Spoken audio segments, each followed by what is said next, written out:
நம்ம இன்னைக்கு வந்திருக்கக்கூடிய இடம் பார்த்தீங்கன்னா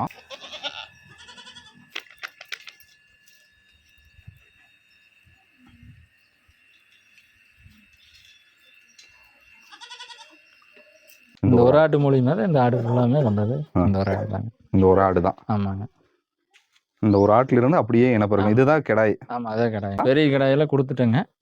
அது இதோட குட்டியே தாங்க. அது இதோட ஜாஸ்தியாக விட்டோம்னா அந்த இடம் நெருக்கடியாக இருக்குங்க. ஆடுக்கு கொஞ்சம் ரொம்ப சிரமம். அதெல்லாம் கூப்பிட்ட வருங்க. எல்லாம் வரக்கூடிய ஆடு தாங்க. நீங்களும் ஆடு வளர்க்குறீங்களா? நல்லா வளர்ப்பீங்களா? அது மட்டும் டேப்லெட் போட்டு ரெடி பண்ணுவாங்க, அவ்வளோதான். பாலக்காட்டுக்குள்ளே இருக்கிற புல்லு தாங்க. சாரணன்னு சொல்லுவாங்க இது. ஒவ்வொரு ஏரியாவில் ஒவ்வொரு பேர் சொல்லுவாங்க இந்த புல்லுக்கு. நல்லா சாப்பிடுங்க. மதியானத்துக்கு மேலே நான் மேய்ச்சலுக்கு ஓட்டிட்டு போயிடுவேன். இதுதான் மக்காசோள தீவனங்க. விருந்தே வச்சாலுமே நாட்டாடுங்கிறது எங்கேயும் கிடையாது. வீட்டில் யாருக்கு வைக்கணும்னு நினைக்கிறது இல்லைங்க கறி விருந்து. என்னையும் அலைங்க. கண்டிப்பாக கூப்பிடுறேங்க. அப்படியாவது நாங்கள் வந்து கறி சாப்பிட்டுக்கிறோம். அந்த லெவலுக்கு ஏறிடுச்சு மட்டனுடைய விலை இல்லைங்களா?